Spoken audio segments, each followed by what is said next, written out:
Hello, I'm Chris Williams from Read Comics They're Bad For You, the name of my YouTube channel. If you're watching this on Library, when I finally have it up, thank you for subscribing. If you're watching this on my BitChute channel, Comic Freak, thank you for watching as well.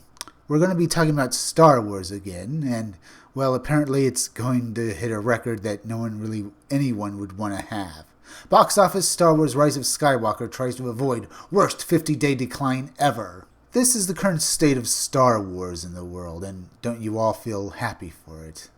Star Wars The Rise of Skywalker feels like it has come and gone at this point, with 1917 powering its way to a potential Best Picture win at the Oscars, and Bad Boys for Life claiming the #1 spot at the box office 3 weekends in a row. It seems like Rise of Skywalker's box office woes are a thing of the past at this point. It turns out, though, that the latest Disney Star Wars film has continued to break box office records, just not the kinds of records you want to be breaking. And it could break a huge one by next Friday. There's no doubt that Rise of Skywalker has achieved some incredible box office milestones. It's one of the highest grossing movies ever, with the $503.5 million domestic gross and $1.49 billion global come. It had a December that bested Avatar and all 3 of the Lord of the Rings movies. It had the second best Christmas showing on record.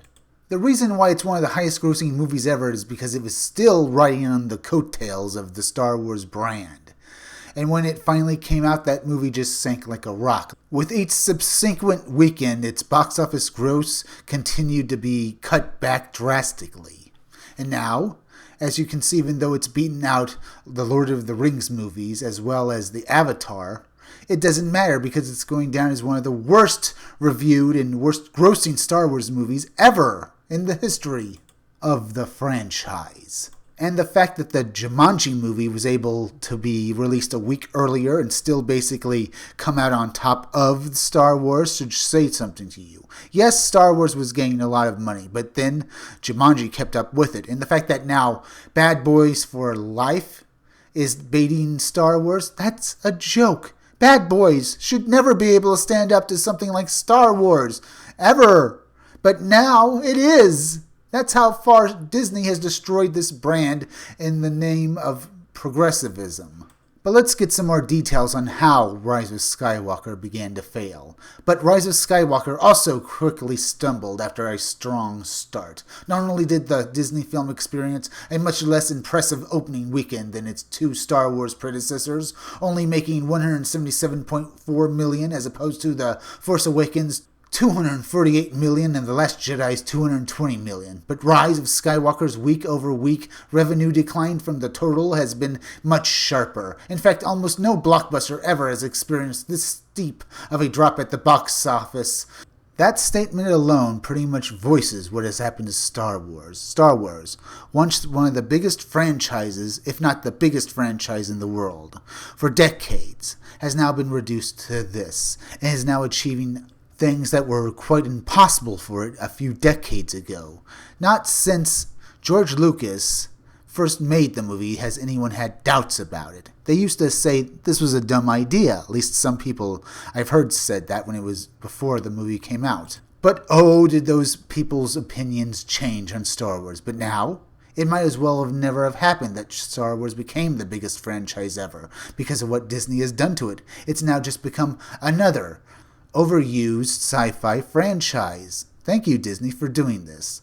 Just as a quick recap for Rise of Skywalker's week-by-week domestic run, Weekend 1, Rise of Skywalker earns much less than the other 2 Star Wars sequels, with $177.4 million. Still, it became one of 12 films to ever earn at least $175 million on opening weekend. Weekend 2, Rise of Skywalker dubiously joins the 100 Million Losers Club by earning just $72.4 million. Weekend 3, Rise of Skywalker experiences 81% decline from opening weekend, the 3rd worst showing ever for movies that made at least $175 million on opening weekend, with $34.5 million. Weekend 4, after earning just $15.2 million, Rise of Skywalker ties Avengers Endgame for the worst 4th weekend drop ever. The only difference is that Endgame earned twice as much on opening weekend and owned the best 3-day start ever, so its massive decline is much more fitting. Weekend 5, after an 8.3 million 3-day showing, Rise of Skywalker sees a 95.2% dip from opening weekend. That's actually worse than Endgame, but slightly better than Captain America's Civil War. Weekend 6, Rise of Skywalker finally shows a bit of improvement. Its 5.6 million weekend is only 96.8 drop from opening weekend, which is better than Endgame, Civil War, and believe it or not, The Last Jedi. What can I say? This movie dropped like a rock as soon as it was released. Even though it had a great weekend on its first outing, it pretty much, as you can see written down here, it's just a complete and utter disaster for Disney. And what has happened with Star Wars: The Rise of Skywalker pretty much shows the world that Disney has no idea how to use the Star Wars franchise. And even though they've had some wins, their inept leadership and handling of this franchise has led it to a dead end and will soon quickly kill off any interest in future movies for Star Wars. But hey, let's get back to what we were doing. Now as we embark on The Rise of Skywalker's 7th week in theaters, the film will reach the 50-day mark by Friday. That means the Disney movie will need to pull in some decent numbers on a rather humdrum weekend to avoid owning the worst 50-day dip ever for a movie that made at least $175 million on opening weekend. If Box Office Mojo's projection is correct, and Rise of Skywalker pulls in at least $3.4 million this upcoming weekend, they'll put the film's total right around $5.7.2 million. That's $3.4 million showing would represent a 98.1 drop from its opening weekend total. And I do not think that Disney is going to be able to pull in any decent numbers. I think we're seeing the last draws of breath of a dying movie that has just basically outlived any goodwill that it had when it first came out. But let's get back to this article now. Here's where that would rank against every other movie that made at least $175 million on opening weekend. Well, heading this list right off the bat is Captain America Civil War, 98.7% drop, and it just keeps going worse down as we go. With Star Wars: The Rise of Skywalker being third with a 98.1% drop, tying Avengers Age of Ultron. This seems pretty bad. Following Captain America's Avengers Endgame, 98.6 drop. Following Star Wars: The Rise of Skywalker is Avengers Age of Ultron, 98.1% drop, tying it. Star Wars: The Last Jedi, 98% drop. Avengers Infinity War follows with a 97.2 drop. Jurassic World, 96.6 drop. The Lion King, 96.4 drop. Incredibles 2, 96% drop. The Avengers, 95.7 drop. Star Wars: The Force Awakens, 95.5 drop. And, of course, Black Panther with 94.3% drop. It appears as though Captain America's Civil War is destined to experience the biggest decline ever for a blockbuster of this stature. That is, unless Rise of Skywalker underperforms, and then if Disney's latest Star Wars film has a down week, then Rise of Skywalker could end up owning the biggest 50-day decline ever by Friday. All in all, it looks like Star Wars Episode 9 is closing in on that all-important 50-day worst decline ever for a movie award, and I have to say this is really fitting for Disney to have this award after all the grief that they've let their directors and producers give to the fans of the original trilogy series.